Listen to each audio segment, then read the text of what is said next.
दोस्तों, नमस्कार सभी को। स्वागत है आपका एक बार फिर से हमारे YouTube channel study with Gyandhara के अंदर।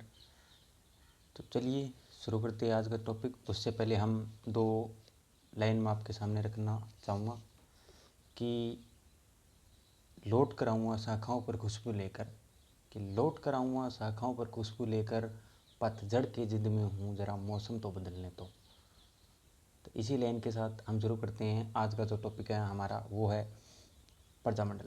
जैसा कि आप सभी को पता है, प्रजामंडल वाला टॉपिक आज की जो क्लास है वो हमारी लगभग 4th क्लास है। इससे पहले 3 क्लासें हमारी जो कंप्लीट हो चुकी हैं और इन 3 क्लासों के अंदर हमने क्या क्या चीज़ें पढ़ी वो आपके सामने मैं छोटे से 1 मिनट के माध्यम से आपको रखना चाहूँगा कि इन 3 जो हमारी पिछली क्लासें हो चुकी है उसके अंदर हमने मोटा मोटी तौर पर प्रजामंडल के जितने भी बड़े बड़े प्रजामंडल हुए उनके बारे में जिक्र कर लिया है।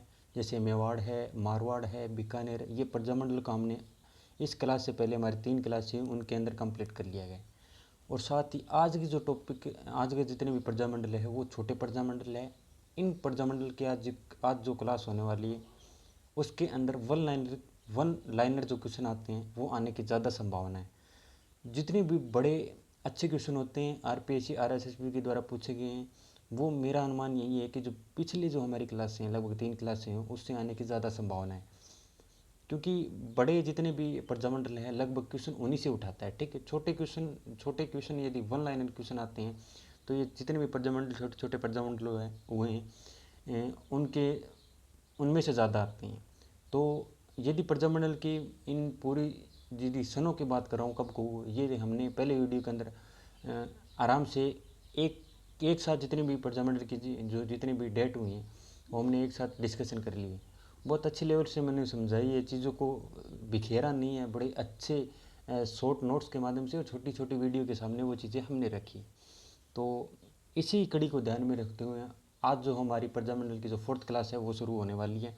और इस प्रजामंडल के अंदर मैं आपको बता दूं, इस क्लास के अंदर मैं आपको बता दूं छोटे छोटे प्रजामंडल हैं। लगभग मेरे जो नोट्स हैं उसके 2.5 से 3 पेज है और ज़्यादातर मैं बताऊं तो आपको 8 से 9 प्रजामंडल आज इस वीडियो के अंदर हम कंप्लीट करने वाले हैं। ठीक है, विद मतलब जितने भी इसके अंदर की पॉइंट्स हैं उनको ध्यान में रखते हुए, और साथ ही मैं आपको ये बताने वाला हूँ कि इन प्रजामंडल को कैसे जो क्वेश्चन आने वाले हैं। इस वीडियो के बाद एक वीडियो हमारी प्रजामंडल की और आएंगे। लगभग हम वीडियो 5 करने वाले हैं प्रजामंडल की।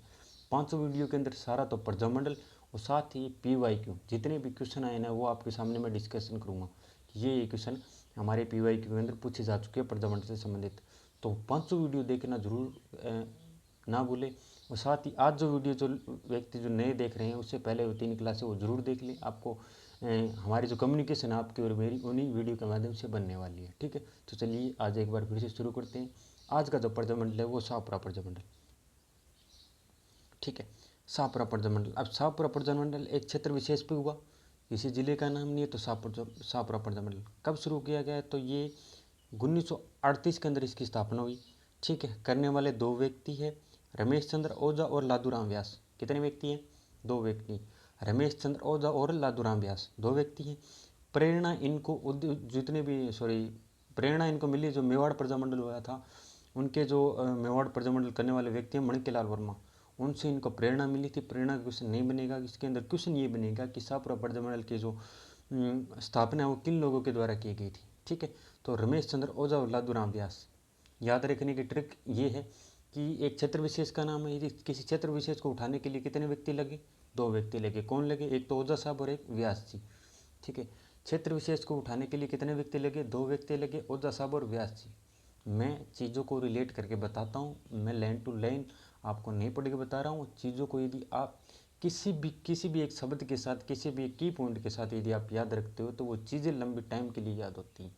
ठीक है, जैसे कि मैंने अभी बताया कि किसी क्षेत्र विशेष को उठाने के लिए कितने व्यक्ति लगे तो बोले 2 व्यक्ति। कौन कौन थे? ओझा साहब और व्यास जी। इतने भी आप याद रख ले तो भी क्वेश्चन ऑप्शन आते हैं उसके अंदर आपको याद रह जाएगा। ठीक है, अध्यक्ष हमारे उबे सिंह डांगी थे। ये भी क्वेश्चन PYQ क्वेश्चन है। शाहपुरा का अध्यक्ष पूछा गया, बहुत डीप लेवल का क्वेश्चन है कि शाहपुरा का जो प्रजामंडल है उसके अंदर अध्यक्ष कौन थे? तो उबे सिंह डांगी। ठीक है, राजा सुदर्शन देव थे। शाहपुरा के राजा सुदर्शन देव ने अपना प्रधानमंत्री गोकुललाल असावा को बनाया तथा सुदर्शन देव ने सर्वप्रथम उत्तरदायी शासन लागू किया। कब किया गया था? 14 अगस्त 1947 के अंदर उत्तरदायी शासन। शाहपुरा के अंदर एक राजा हुए थे सुदर्शन देव जी ने अपना जो उत्तरदायी शासन लागू किया। उसके अंदर उत्तरदायी जो शासन के समय जो व्यक्ति चुने गए थे वो थे हमारे गोकुललाल असावा। और याद रखना एक बात और इसके साथ ही, गोकुललाल असावा का संबंध ही आपको शाहपुरा भीलवाड़ा से मिलेगा, ठीक है ना। गोकुललाल असावा का संबंध हमेशा कहाँ पे मिलेगा? शाहपुरा से। क्षेत्र विशेष शाहपुरा भीलवाड़ा तो आप नहीं कह सकते, वैसे आप याद रख लेना शाहपुरा से संबंधित है। कौन है? गोकुललाल असावा। उत्तरदायी शासन में पहले व्यक्ति यही शामिल हुए थे, गोकुललाल असावा। कब हुए थे? ज़्यादा अच्छा क्वेश्चन ये है कि कब हुए थे, तो हमारे आज़ादी के 15 अगस्त 1947 के एक दिन पहले। कब हुए थे? 15 अगस्त 1947 के लगभग एक दिन पहले। शाहपुरा से आपको इतने याद रखना है कि स्थापना करने वाले कौन थे? एक तो सन इनके 1938। करने वाले व्यक्ति कौन थे? दो व्यक्ति किसी क्षेत्र विशेष को उठाने के लिए, ओझा साहब और व्यास जी, ठीक है। और यदि अध्यक्ष के बारे में पूछे तो कौन थे? अभय सिंह डांगी थे। कौन थे? अभय सिंह डांगी। और साथ ही यहाँ के एक राजा हुए थे सुदर्शन देव जी ने। उन्होंने एक जो उत्तरदायी शासन लागू किया, उस समय एक व्यक्ति को चुना गया था, वो थे गोकुललाल असावा। बस इतने ही की पॉइंट आपको याद रखना है। और कब किया गया था? तो स्वतंत्रता से एक दिन पहले 14 अगस्त 1947 को, ठीक है। पूरा शाहपुरा कंप्लीट हो गया। यही है शाहपुरा, इससे ज़्यादा कोई शाहपुरा आपको पढ़ने की ज़रूरत नहीं है, ठीक है। अब हमारा जो प्रजामंडल है वो है अलवर प्रजामंडल।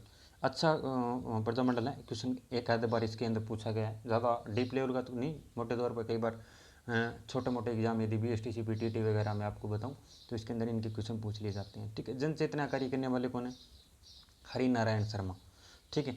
इनके द्वारा एक संघ बनाया गया था, अस्पृश्यता निवारण संघ, ठीक है। अस्पृश्यता और निवारण संघ बनाया गया था। एक संघ इनके द्वारा वाल्मीकि संघ, एक संघ बनाया गया था वनवासी संघ। 3 संघ बनाए गए थे, अस्पृश्यता निवारण संघ, वाल्मीकि संघ और वनवासी संघ। तीनों ही वह पर है, वैसे मतलब निवारण तो वह आपको याद रह जाएगा, वैसे भी अस्पृश्यता निवारण, वाल्मीकि और वनवासी, तीनों ही संघ इनके द्वारा हरि नारायण शर्मा के द्वारा, ठीक है। हरि नारायण शर्मा के द्वारा ये 3 इनको संघ बनाए गए थे। ये भी बात कब है? 1938 की बात है। और साथ ही स्थापना 1938 के अंदर तो हो गई थी, पर करने वाले 2 व्यक्ति थे, आपको ये याद रखना है ना, कि हरि नारायण शर्मा और कुंज बिहारी मोदी। कितने व्यक्ति थे? 2 व्यक्ति थे, एक तो हरि नारायण शर्मा और एक कुंज बिहारी मोदी। क्वेश्चन इसके अंदर ये जो लाइन है ना, ये जो लाइन इसके अंदर पूछा गया है, स्थापना का जो क्वेश्चन है वो पीछे पूछा जा चुका है कि जो हरि नारायण शर्मा और कुंज बिहारी मोदी है वो किस प्रजामंडल के संस्थापक थे? तो संस्थापक थे अलवर प्रजामंडल के। 1938 की बात है, ठीक है। जन चेतना कार्य हरि नारायण शर्मा, याद रखने आप ऐसे भी रिलेट करके याद रखो तो कि हमने पीछे हड़ौती जो प्रजामंडल पढ़ा था, हड़ौती प्रजामंडल में भी शर्मा थे, ईस्वी के अंदर भी शर्मा है, ठीक है। तो आप ये ऐसे रिलेट करके याद रख सकते हो कि अलवर के प्रजामंडल है, हड़ौती के मतलब पास वाला क्षेत्र, थोड़ा सा ऊपर वाला ये मान लो, तो वहाँ पे भी शर्मा थे, तो यहाँ पे भी शर्मा थे। हरि नारायण शर्मा और कुंज बिहारी मोदी। बात तक 1938 के अंदर 3 संघ बनाए गए थे, अस्पृश्यता निवारण संघ, वाल्मीकि संघ और वनवासी संघ। अब हम करते हैं प्रजामंडल की, जो अलवर प्रजामंडल की वो आगे की बात की। अलवर प्रजामंडल ने ये थोड़े अधिवेशन आप याद रख लेना 1944 के अंदर, ठीक है। ठीक है, क्वेश्चन बन सकता है कि पहला अधिवेशन कब हुआ था? 38 के लगभग 6 साल बाद, यदि आप मानो तो 1938 के, उसके 6 साल बाद 1944 के अंदर पहला अधिवेशन हुआ, ठीक है। अध्यक्ष करने वाले थे भवानी शंकर थे, ठीक है। अलवर जो प्रजामंडल ने भारत छोड़ो आंदोलन में भाग नहीं लिया।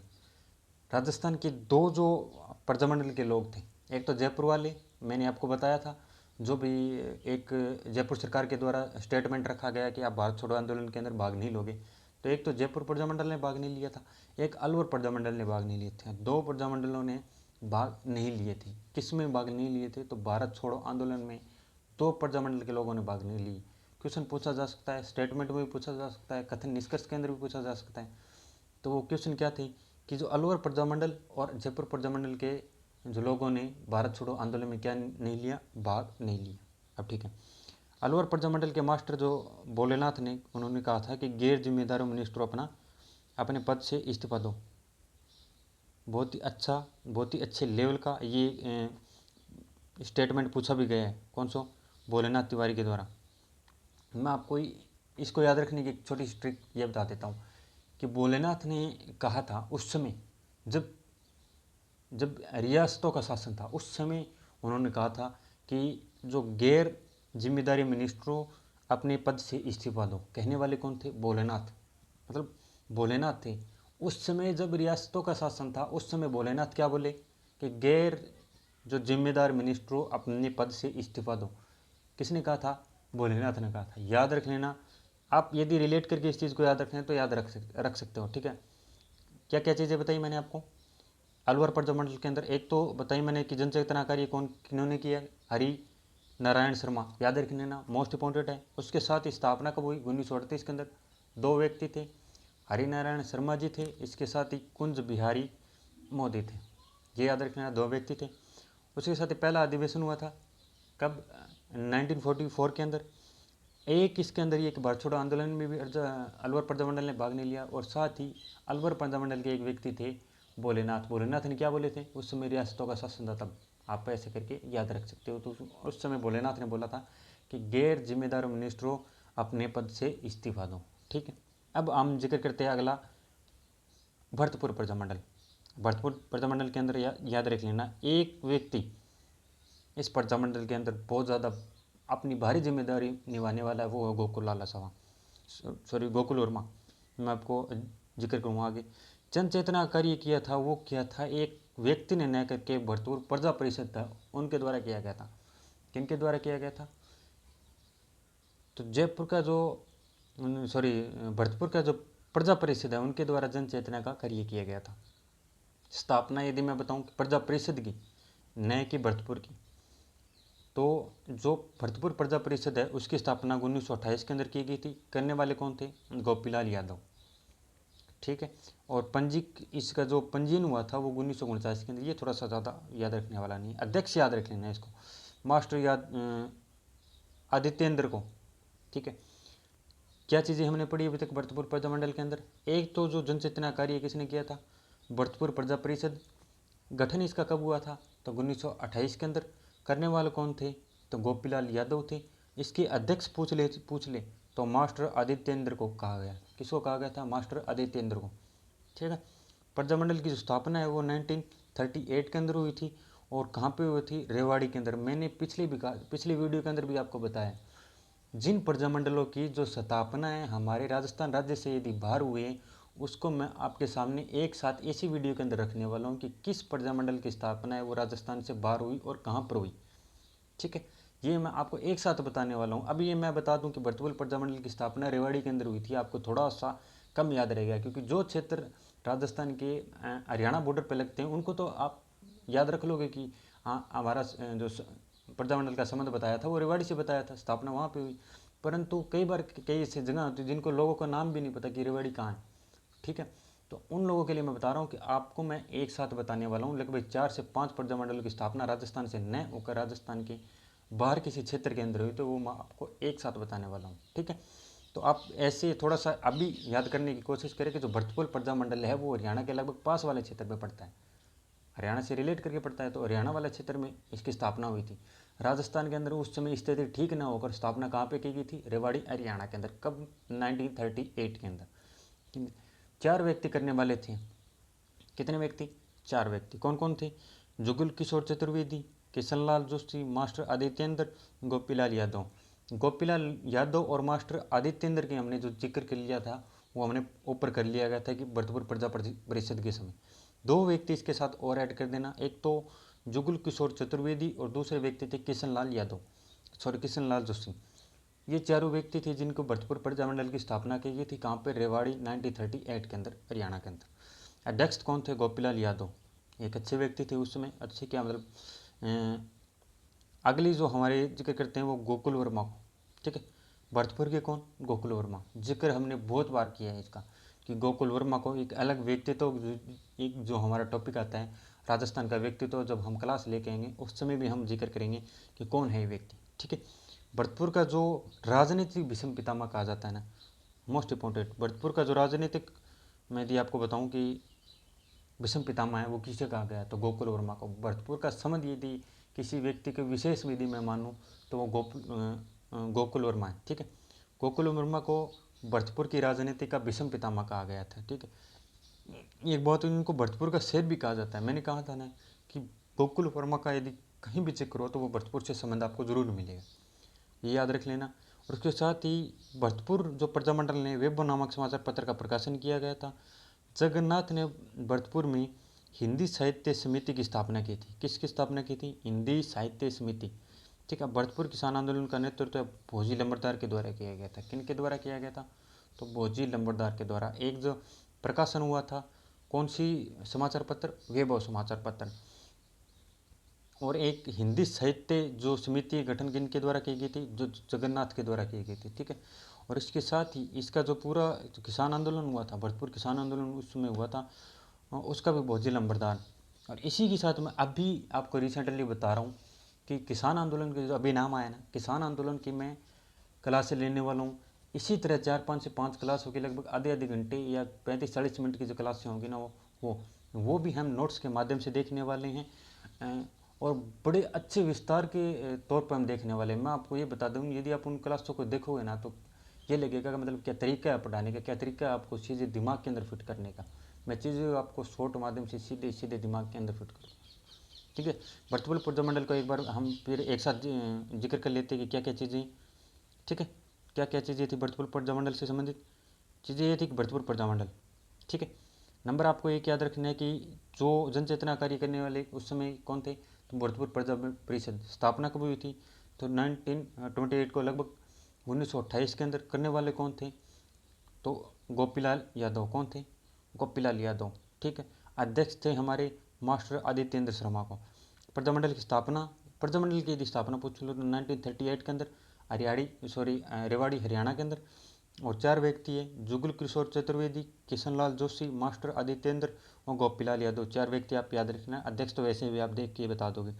एक व्यक्ति आते हैं गोकुल वर्मा को भरतपुर की जो राजनीति का विषम पितामह कहा गया, भरतपुर का शेर भी इन्हें कहा गया था। एक पत्रिका आती थी, कौन सी? वैभव। और एक जो हमारी समिति का गठन हुआ, हिंदी साहित्य समिति, किनके द्वारा? जगन्नाथ के द्वारा, भरतपुर के अंदर। साथ ही जो भरतपुर किसान आंदोलन हुआ उसके जो नेतृत्व किया था वो भोजी लंबरदार के द्वारा किया गया था। ठीक है, पूरा फिक्स याद होगा, एक एक चीज़ मैंने आपको बता दी। अब हम अगला प्रजामंडल का जिक्र करते हैं, वो प्रजामंडल है करौली प्रजामंडल। अब करौली प्रजामंडल क्या है उसके बारे में जिक्र करते हैं। जन चेतना का कार्य करने वाले करौली प्रजामंडल के अंदर कौन थे? तो वो थे करौली राज्य सेवक संघ। कौन थे? करौली राज्य सेवक संघ थे। करौली राज्य सेवक संघ की जो स्थापना है वो 1937 के अंदर। 1937 के अंदर त्रिलोक चंद माथुर। इम्पोर्टेंट। और क्यों मैं बता रहा हूँ इम्पोर्टेंट? क्योंकि ये जो रीट 11 की ग्रेड 3 की जो वैकेंसी होती है 2023 वाली, उसके अंदर क्वेश्चन पूछा गया कि करौली प्रजामंडल जो जो करौली प्रजामंडल के जो संस्थापक कौन थे? तो त्रिलोक चंद माथुर थे। कौन थे? त्रिलोक चंद माथुर। मैं बता रहा हूँ, रीट ग्रेड 3 L1 के अंदर क्वेश्चन पूछा गया है 23 वाले वैकेंसी के अंदर कि करौली प्रजामंडल के जो संस्थापक है वो कौन है? तो त्रिलोक चंद माथुर थे। कौन थे? त्रिलोक चंद माथुर। 1938 के अंदर। कब? 1938 के अंदर। जन चेतना कार्य करने वाले कौन थे? करौली राज्य सेवक संघ। ठीक है, इस सेवक संघ की स्थापना है वो 1937 के अंदर हुई थी। करने वाले कौन है? त्रिलोक चंद माथुर। इन्हीं के द्वारा जो करौली प्रजामंडल है इनकी शुरुआत की गई थी, स्थापना की गई थी। कब? 1938 के अंदर की गई थी। ठीक है, अध्यक्ष भी ये खुद ही थे, त्रिलोक चंद माथुर। ठीक है, कुंवर मदन सिंह ने 1927 के अंदर करौली किसान आंदोलन का नेतृत्व किया था। हाँ, कई बार ये क्वेश्चन ये भी पूछ सकता है कि नेतृत्व करने वाले कौन थे। कई बार नेतृत्व एक व्यक्ति छोड़ के दूसरे के हाथ में दे दिया जाता था। तो उस समय की बात है कि किस करौली किसान आंदोलन का जो नेतृत्व किया था किनके द्वारा किया गया था? कुंवर मदन सिंह के द्वारा किया गया था। बात है 1927 के अंदर, पहले की बात है। ठीक है, स्थापना फिर तो बाद में होती है। करौली जो प्रजामंडल है उसको आपको ये याद रखना है कि करने वाले कौन थे? त्रिलोक चंद माथुर। यदि आपको एक नाम याद आता है तो पूरा करौली प्रजामंडल फिनिश है। एक नाम याद होने पर भी पूरा करौली प्रजामंडल आपको याद रखा जा सकता है, क्योंकि 1938 के अंदर ये शुरू होता है। करने वाले त्रिलोक चंद माथुर थे। जन चेतना भी इनकी जो संस्था थी, करौली जो राज्य सेवक संघ है, जो 1937 के अंदर इन्होंने जो स्थापना की उनके द्वारा किया गया था। और संस्थापक भी खुद ही है। ठीक है, ये हो गया करौली प्रजामंडल कंप्लीट एक नाम पे।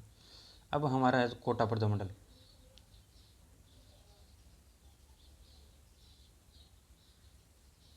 ठीक है, अब जो हमारा टॉपिक है वो करौली जो कोटा प्रजामंडल। कोटा के जो व्यक्ति है वो नैनूराम शर्मा है।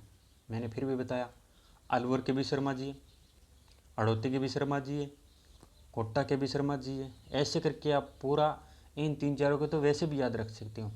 पहले तो हमारी जो अलवर के देखा था, अभी पीछे पीछे कुछ मिनटों पहले हमने देखा था अलवर के, तो हरि नारायण शर्मा जी थे।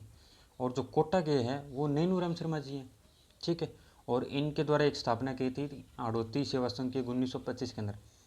क्वेश्चन ये भी पूछा गया, पीवाई के अंदर पूछा गया कि हड़ौती जो सेवा संघ है इसकी स्थापना किनके द्वारा की गई थी, तो आपको याद रखना है नैनूराम शर्मा। कोटा के कौन है? नैनूराम शर्मा। कोटा के कौन है? नैनूराम शर्मा। क्वेश्चन पीवाई के अंदर रिपीट हो चुका है कि करौली जो प्रजामंडल है उसके अंदर जो यदि आप प्रजामंडल के संस्थापक मान लो, यदि आप प्रजामंडल के जनचेतना का कार्य मान लो, एक ही व्यक्ति के द्वारा किया गया था, वो व्यक्ति है नैनूराम शर्मा। ठीक है, सहयोगी इनके थे अभिन अरी। कौन थे? अभिन अरी। और उस समय जो राजा थे वो थे भीम सिंह। कोटा के कौन थे? भीम सिंह। ठीक है, और अब बात आती है कि भारत छोड़ो आंदोलन के समय मोतीलाल जैन के नेतृत्व में प्रजामंडल के जो कार्यकर्ताओं ने कोटा के नगरीय शासन पर क्या कर लिया गया था? अधिकार कर लिए गए। इस समय कोटा के कौन थे? भीम सिंह थे। कोटा के राजा कौन थे? भीम सिंह थे।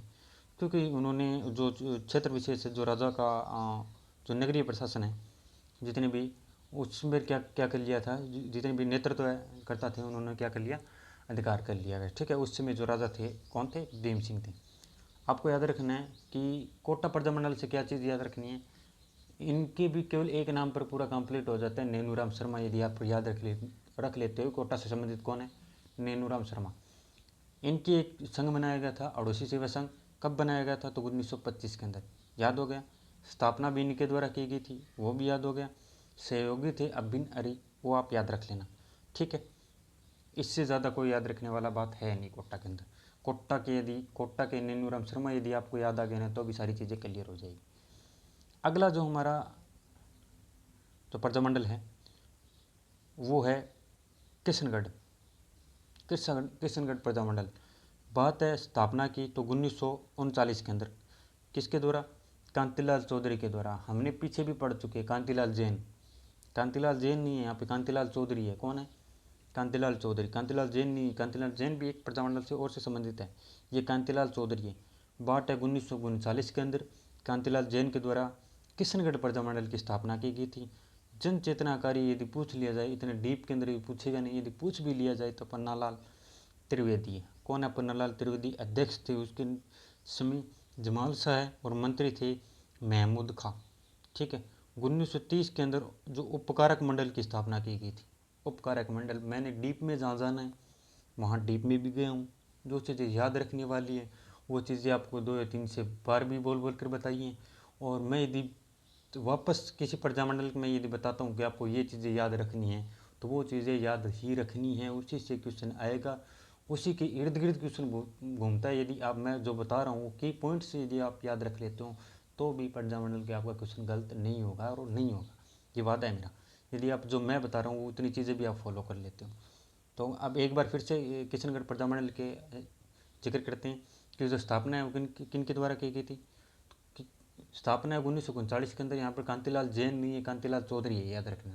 ठीक है, शाहपुरा के कौन है? सॉरी, किशनगढ़ के कौन है? वो बार बार शाहपुरा याद आ रहा है, शुरू वाला। तो किशनगढ़ कौन है?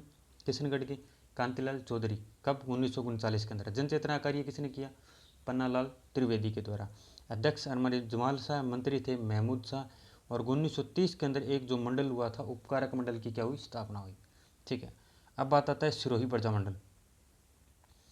मैं फिर बता रहा हूँ, इसके अंदर भी आप एक नाम याद रख ले हो तो भी ये सिरोही प्रजामंडल क्वेश्चन आपको आप बोलोगे नहीं, याद रह जाएगा, क्योंकि एक ही व्यक्ति के इर्द गिर्द पूरा प्रजामंडल घूमता है। ठीक है, बात है 1934 के अंदर।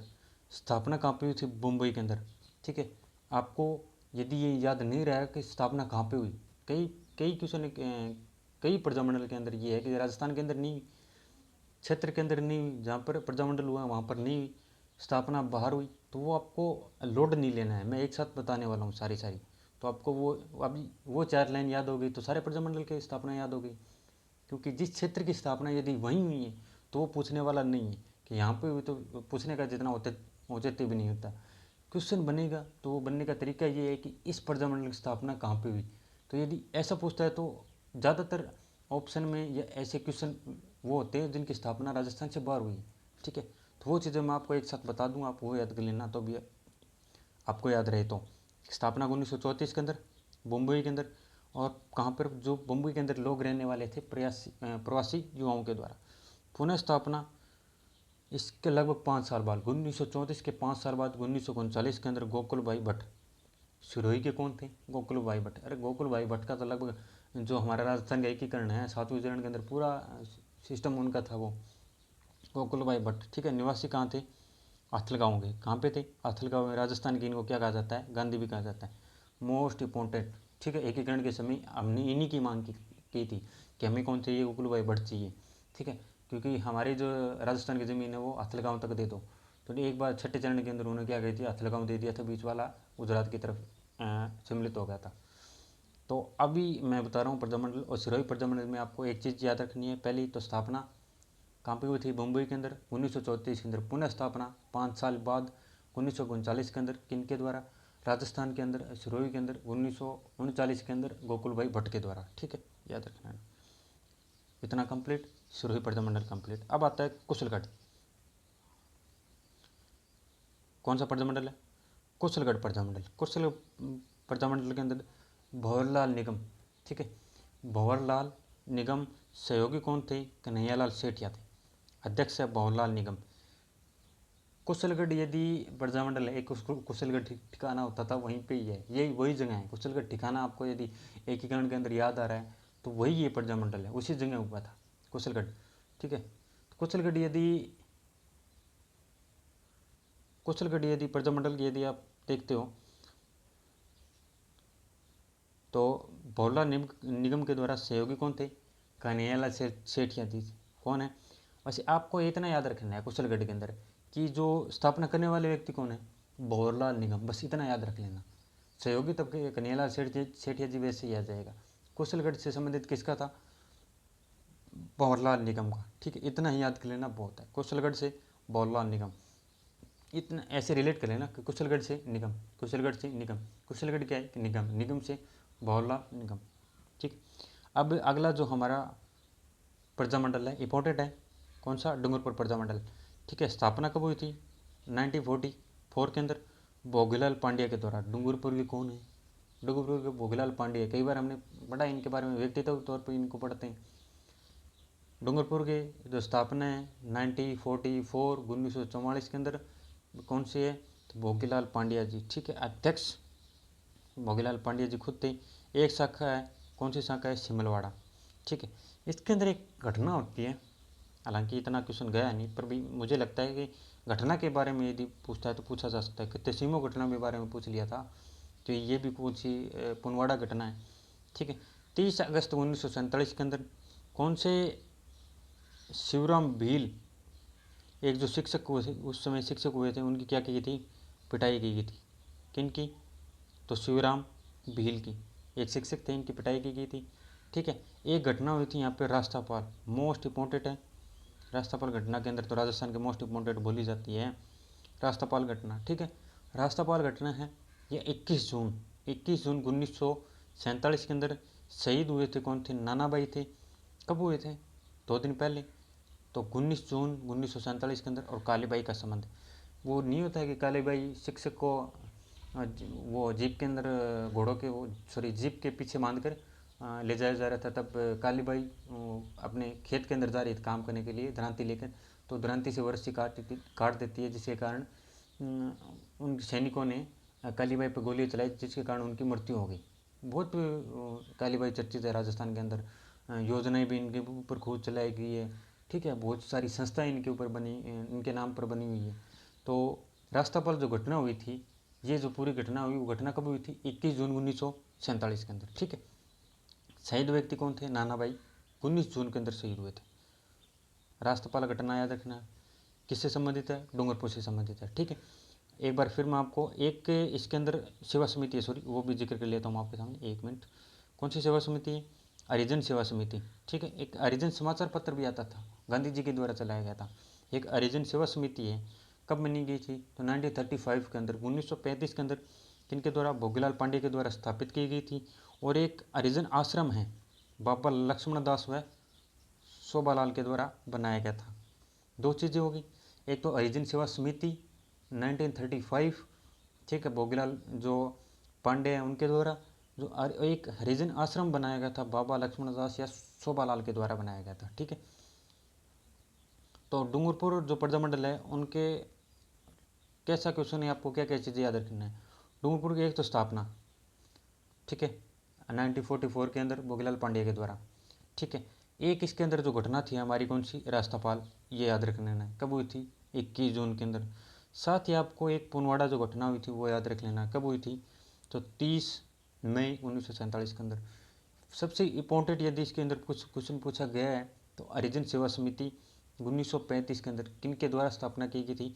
तो भोगीलाल पांडे के द्वारा स्थापना की गई थी। एक हरिजन जो आश्रम है वो बाबा लक्ष्मण दास शोभालाल के द्वारा स्थापना किया गया था। ये चीज़ होगी डूंगरपुर प्रजामंडल से, ठीक है। ये चीज़ें क्या होगी? डूंगरपुर प्रजामंडल से संबंधित होगी। हाँ, तो हमने जिक्र कर लिया था वो डूंगरपुर प्रजामंडल का कंप्लीट, ठीक है। और अब जो मैंने आपको पहले शुरुआत के अंदर बताई थी कि किस जो प्रजामंडल की स्थापना है वो राजस्थान के अंदर नहीं हुई, बाहर हुई, तो उसका हम जिक्र करने वाले हैं। इन जो प्रजामंडल की है वो बाहर हुई, आपको याद रखना है। 1 नंबर बीकानेर प्रजामंडल, स्थापना कलकत्ता के अंदर। बीकानेर प्रजामंडल की स्थापना कलकत्ता के अंदर। भरतपुर का संबंध, भरतपुर का यदि सीमा क्षेत्रीय क्षेत्र देखूँ तो किसका संबंध है? हरियाणा के साथ, ठीक है। हालांकि यूपी के साथ भी आता है। आपको ये याद रखने का, रेवाड़ी, कहाँ पे? रेवाड़ी, स्थापना कहाँ पे हुई थी? रेवाड़ी। सिरोही के अभी 2 मिनट पहले हमने बताई, मैंने जिक्र किया था बम्बई के अंदर, ठीक है। जैसलमेर की कहाँ पे हुई थी? जोधपुर के अंदर, ठीक है। इनकी स्थापना वो कहाँ पे हुई? सिम अपने जो विशेष क्षेत्र है अपने क्षेत्र से बाहर हुई, ठीक है। अब इनकी याद करने की एक छोटी सी चीज़ मैं आपको बता देता हूँ। एक चीज़ जो आपको याद रखनी पड़ेगी, क्या चीज़ है? जैसे बीकानेर प्रजामंडल है, बीकानेर क्षेत्र है, उसका संबंध कहाँ पे हुआ? कलकत्ता से, कलकत्ता, ठीक है। बीकानेर जो प्रजामंडल का संबंध, आप थोड़ा सा 1-2 बार इनको रिवीजन करोगे ना, बार बार ये चीज़ों को देखोगे, आपको लगने लगेगा कि 1-2 बार यदि चीज़ों को आप पढ़ोगे ना तो ऑप्शन यदि आपको सामने आ जाए तो आप 1-2 क्वेश्चन को तो जरूर, 1-2 ऑप्शन को सॉरी हटा दोगे, ये तो पक्का नहीं होगा। यदि मैं बीकानेर प्रजामंडल के आप पूछ लूँ कि स्थापना कहाँ पर हुई और ऑप्शन में यदि जोधपुर दे दूँ तो आपको इतना तो पता ही है कि राजस्थान से इसकी बाहर हुई थी, राजस्थान के अंदर नहीं हुई थी, ठीक है। तो आप बीकानेर प्रजामंडल की जो स्थापना है वो कहाँ पे हुई थी? कलकत्ता के अंदर हुई थी, ठीक है। सिरोही की मैंने बताया, सिरोही का संबंध कहाँ पे हुआ था? बम्बई के साथ, ठीक है। भरतपुर का एक सीमा क्षेत्रीय क्षेत्र लगता है हरियाणा के साथ, तो भरतपुर की कहाँ पे हुई? हरियाणा के अंदर, पास में ही होगी, किसके? रेवाड़ी के अंदर, ठीक है। और जैसलमेर का सीमा क्षेत्रीय क्षेत्र कौन सा है? जोधपुर। जैसलमेर का जो एक सीमा क्षेत्र लगता है, तो जैसलमेर का संबंध कहाँ पे? जोधपुर से। आप ऐसे याद रखना है कि 2 व्यक्ति तो ऐसे हैं, मतलब 2 स्थान तो ऐसे हैं जिनकी स्थापना है वो पास में ही हुई है। जैसे भरतपुर वाले की पास में ही हुई है, कहाँ पे? रेवाड़ी पास में पड़ता है भरतपुर के, तो भरतपुर के वाले की कहाँ पे हुई है? रेवाड़ी के अंदर, ठीक है। जैसलमेर वालों की हुई है जोधपुर के अंदर, दोनों पास पास में, ठीक है। बीकानेर की हुई कलकत्ता के अंदर और सिरोही की हुई है कहाँ पे हुई है? मुंबई के अंदर, ठीक है। ऐसे याद रख लेना है, बीकानेर की कलकत्ता के अंदर, सिरोही की मुंबई के अंदर, भरतपुर की रेवाड़ी के अंदर और जैसलमेर की जोधपुर के, चारों की अपने क्षेत्र विशेष से बाहर हुई है, ठीक है। जैसे जोधपुर की जोधपुर, सॉरी, जैसलमेर की जैसलमेर न होकर जोधपुर हो गई और भरतपुर की भरतपुर में न होकर रेवाड़ी के अंदर हो गई, बीकानेर की बीकानेर में न होकर कलकत्ता में हो गई, सिरोही की सिरोही में न होकर बम्बई के अंदर। ये आपको 4 एक साथ याद रख लेना है, लिख लेना है, कहीं भी आप बैठे हो ना, अपनी जो टेबल है उस टेबल के ऊपर ये लिख लेना है चारों को। क्वेश्चन सीधे पूछेगा, इसको 1 लाइनर क्वेश्चन पूछेगा कि स्थापना कहाँ पे हुई, ठीक है। ये हमने पढ़ लिया। अब हम जिक्र करते हैं अगला प्रजामंडल के अंदर। कौन सा प्रजामंडल? प्रतापगढ़ प्रजामंडल। कौन सा प्रजामंडल हो गया? प्रतापगढ़। स्थापना 1945 के अंदर। करने वाले कौन थे? अमृतलाल पाठक और चुन्नीलाल। एक लाइन के अंदर पूरा प्रजामंडल, मतलब छोटा ही प्रजामंडल है प्रजामंडल, फिर भी आपको इसकी स्थापना कब हुई और किन लोगों के द्वारा की गई, यही क्वेश्चन बनेगा। और सामान्यतः आज मैंने वीडियो ली उन्हीं के अंदर यही सीधा क्वेश्चन पूछेगा कि इसकी स्थापना कब हुई और किन के द्वारा की गई। केवल ये वीडियो है ना, एक साथ मैं छोटे छोटे प्रजामंडल लेने का कारण यही है कि एक साथ जो क्वेश्चन बनने वो आपके सामने मैं रख दूँ कि किन प्रजामंडल की स्थापना कब और किन के द्वारा की गई थी। ठीक है, जैसे अभी ये प्रजामंडल है प्रतापगढ़ प्रजामंडल, तो इसकी स्थापना कब हुई? 1945 के अंदर। और किन के द्वारा की गई थी? अमृतलाल पाठक और चुन्नीलाल के द्वारा की गई थी। ठीक है, ऐसे याद रख लेना। व्यक्ति दो ही व्यक्ति थे, एक तो पाठक एक चुन्नीलाल। कौन थे? एक तो पाठक थे और एक चुन्नीलाल। कौन सी प्रजामंडल? प्रतापगढ़ प्रजामंडल, लगभग 1945 की बात है। ठीक, अब जैसलमेर प्रजामंडल मैंने अभी जिक्र किया, इनकी स्थापना कहाँ पर हुई थी? जोधपुर के अंदर। मैं आपको जिक्र करना चाहता हूँ, जैसे स्थापना 1945 के अंदर मिठालाल व्यास जी है। ठीक है, कहाँ पे हुई थी? जोधपुर के अंदर हुई थी। मैंने आपको बता दिया जैसलमेर की जो स्थापना है वो जोधपुर के अंदर हुई। किन के द्वारा? मिठालाल व्यास जी के द्वारा 1945 के अंदर, 1945 के अंदर। ठीक है, जैसलमेर के अंदर जन जागृति कार्य, जैसलमेर के जो पंच परिषद की स्थापना की गई थी। जैसलमेर पंच परिषद की स्थापना 1939 के अंदर।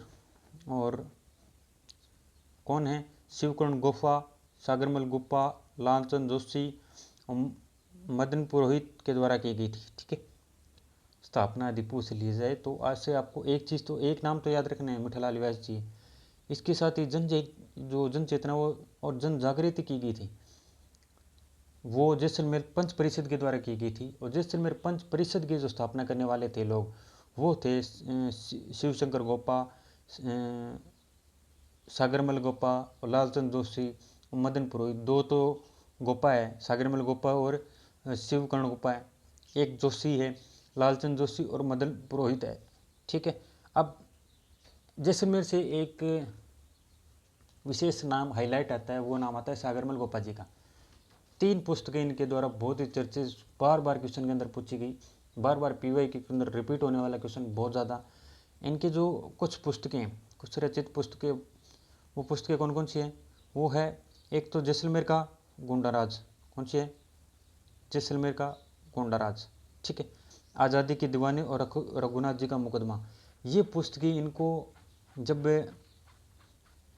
इनको बाहर कर दिया गया था जैसलमेर से, तब लिखी गई थी। ठीक है, सागरमल गोपा जी के द्वारा रचित पुस्तकें आज़ादी की दीवानी, जैसलमेर का गुंडाराज, रघुनाथ जी का मुकदमा।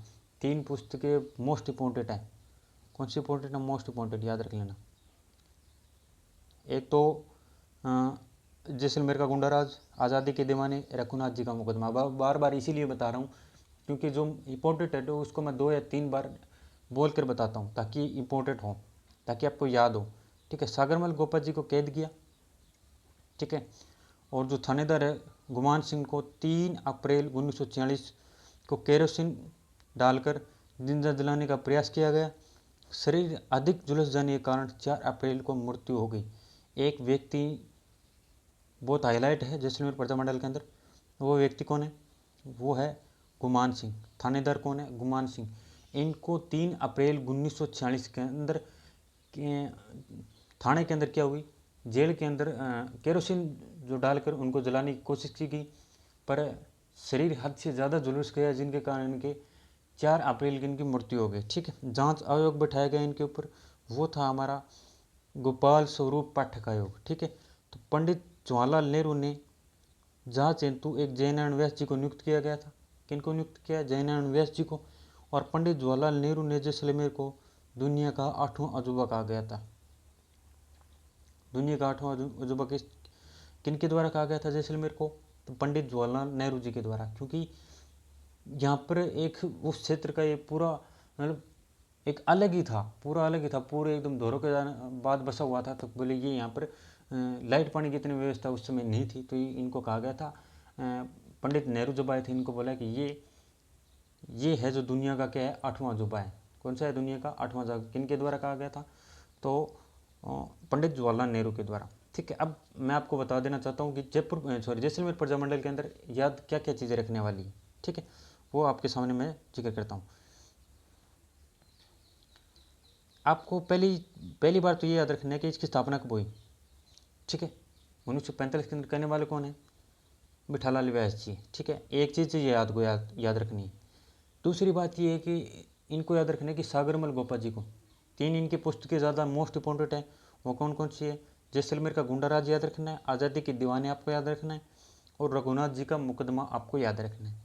ये 3 पुस्तकें आपको ज़्यादा से ज़्यादा याद होनी चाहिए, ठीक है। कहने का अर्थ है मतलब मोस्ट इंपॉर्टेंट है इस प्रजामंडल से, ठीक है। और इनके बाद एक व्यक्ति आते हैं गुमान सिंह, वो आपको याद रखने है कि इनको 3 अप्रैल के अंदर 3 अप्रैल को जेल के अंदर केरोसिन जलाने की जो कोशिश की गई, परंतु जरूर हद से ज़्यादा झुलस जाने के कारण इनको 4 अप्रैल को मृत्यु हो गई। और एक जांच आयोग इनके ऊपर बिठाया गया था, वो गोपाल स्वरूप पाठक जांच आयोग था, ठीक है, ये याद रखना है। और इस जांच के लिए पंडित जवाहरलाल नेहरू जी ने एक व्यक्ति को नियुक्त किया गया, जयनारायण व्यास जी को। और जैसलमेर को जो दुनिया का जो 8वां अजूबा कहने वाले व्यक्ति है वो पंडित जवाहरलाल नेहरू जी हैं, ठीक है। और बांसवाड़ा प्रजामंडल, अब हम अगला जिक्र करते हैं, कौन सा प्रजामंडल, बांसवाड़ा प्रजामंडल, ठीक है।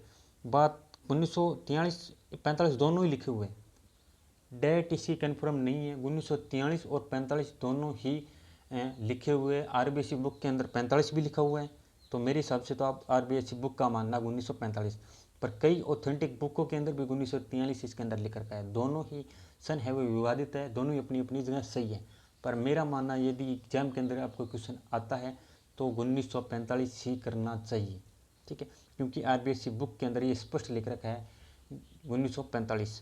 ऑथेंटिक बुक का प्रमाण भी दे सकते हो, पर मेरा मानना है कि 1945 भी बेस्ट रहेगा इसका आंसर, ठीक है। करने वाले कौन है बांसवाड़ा प्रजामंडल के, भूपेंद्र त्रिवेदी और दूलजी और मणिलाल, ठीक है। अध्यक्ष कौन थे, अध्यक्ष है उपेंद्र नाथ त्रिवेदी, ठीक है।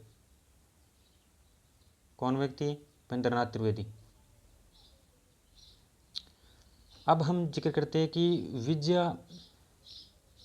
विजया बहन जो भावासर ने बांसवाड़ा प्रजामंडल की जो महिला मंडल की स्थापना की गई थी, बांसवाड़ा के अंदर महिला मंडल की स्थापना विजया बहन के द्वारा की गई थी। बांसवाड़ा प्रजामंडल 1943 और 45 दोनों, अध्यक्ष करने वाले भूपेंद्र त्रिवेदी, दोलजी बाई और मणिलाल, ठीक है, 3 व्यक्ति थे।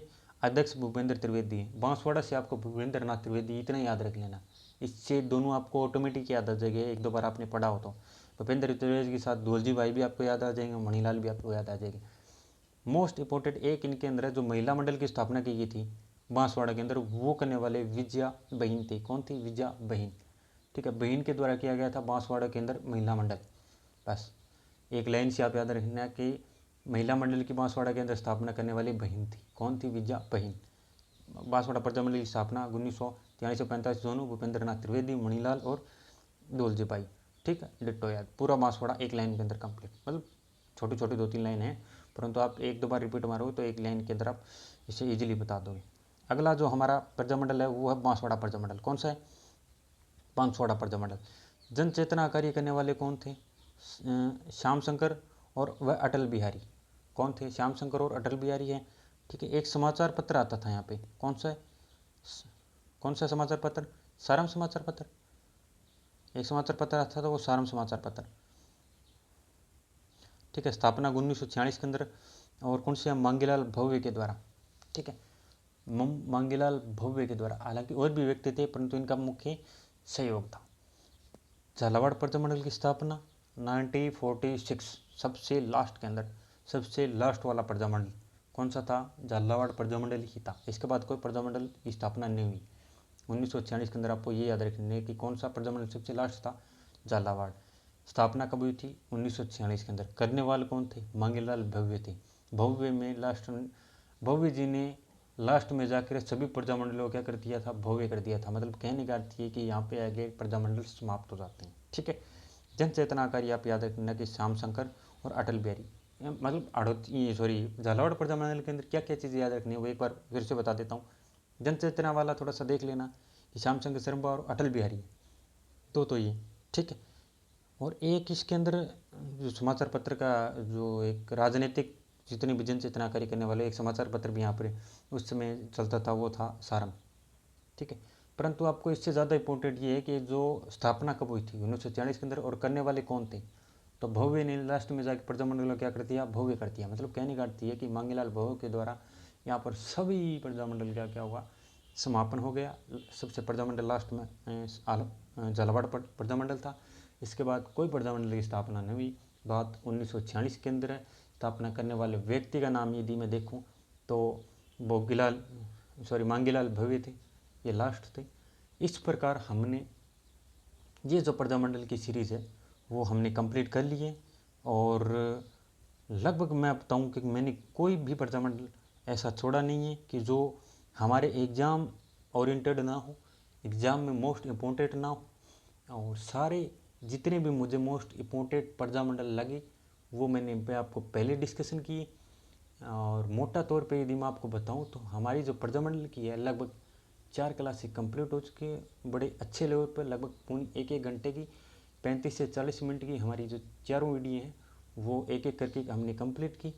और सबसे इम्पोर्टेंट ये बात है कि आप पहली 2 क्लासें और लास्ट की जो ये क्लासें वो देखना बहुत ज़्यादा इम्पोर्टेंट है। क्योंकि शुरुआत की जो 2 क्लासों के अंदर मैंने जिक्र किया है वो एक तो सन के बारे में जिक्र किया है कि प्रजामंडल कौन कौन से सन हैं, और साथ ही हमने जिक्र किया है कि जो इम्पोर्टेंट जो प्रजामंडल है जैसे मेवाड़ है, मारवाड़ है, बीकानेर है, हाड़ौती संघ है, ये सारी जितने भी इम्पोर्टेंट हैं हमारे एग्ज़ाम पॉइंट ऑफ व्यू जो एग्जाम में प्रजामंडल में पहले इन्हीं को उठाते हैं, क्योंकि बड़े प्रजामंडल हैं, थोड़े याद रखने भी डिफ़िकल्ट होते हैं। इन चीज़ों को हमने पहले वीडियो के अंदर डिस्कशन किया है। साथ ही यदि आपको ये जो वीडियो देखने हैं इस वीडियो का मेरे हिसाब से मेन मोटिव यही होना चाहिए कि प्रजामंडल का कई बार वन लाइनर जो क्वेश्चन आता है ना वो इस वीडियो से बाहर नहीं जाने वाला है। कहने का अर्थ ये कि छोटे प्रजामंडल मैंने एक साथ कंप्लीट कराए हैं, इनके अंदर जो वन लाइन क्वेश्चन है वो आता है और इसी से वही आएगा। स्टेटमेंट वाले इसमें क्वेश्चन नहीं आ सकते, स्टेटमेंट वाले इसमें कोई चीज़ें है भी नहीं। ठीक है, सीधे आपको याद रखना कि कब हुई स्थापना और करने वाले जनचेतनाकारी कौन है और स्थापना करने वाले कौन है। ठीक है, एक आधा बीच में संघ भी आ गया, वो भी थोड़ा मोटा याद कर लेना। तो ऐसे करके हमने प्रजामंडल की 4 वीडियो कंप्लीट की। साथ ही मैं आपको बताने वाला हूँ अभी प्रजामंडल के अंदर जितने भी PYQ हैं, मतलब आए हालांकि बहुत सारे हैं, पर मेरे से जितने हो सके जितने मैं कलेक्ट करके वीडियो बनाऊँ। एक वीडियो ऐसे ही हमारी लगभग 30 से 35 मिनट या 40 मिनट की एक वीडियो और आने वाली है, वो हमारी आएगी प्रजामंडल के PYQ की प्रीवियस ईयर क्वेश्चन की एक साथ मैं लेके आने वाला हूँ। जितने भी मेरे से संभव हो सके वो एक साथ मैं आपके सामने प्रजामंडल के रखने वाला हूँ। तो ज़रूर याद रखें, ज़रूर पढ़ें प्रजामंडल को। एक बार याद नहीं हो तो 2 से 3 बार इन वीडियो को देखें। मैं तो ये मानता हूँ यदि इन वीडियो को आप लिखते हो तो भी बेस्ट है, परंतु लिखते नहीं हो, यदि आप सुनते हो तो भी आपके लिए बहुत ज़्यादा फ़ायदेमंद रहने वाली है। ठीक है, तो PYQ के लिए हमारी क्लास जल्दी आएगी। वीडियो पसंद आई तो लाइक, शेयर, कमेंट, सब्सक्राइब ज़रूर करें और ऐसे ही वीडियो को प्यार बढ़ाते रहे। हो सके तो शेयर ज़रूर करें। तो जय हिंद, जय भारत। एक बार फिर मिलेंगे हमारे नए वीडियो के साथ, प्रजामंडल के PYQ के वीडियो के साथ। जय हिंद, जय भारत, धन्यवाद।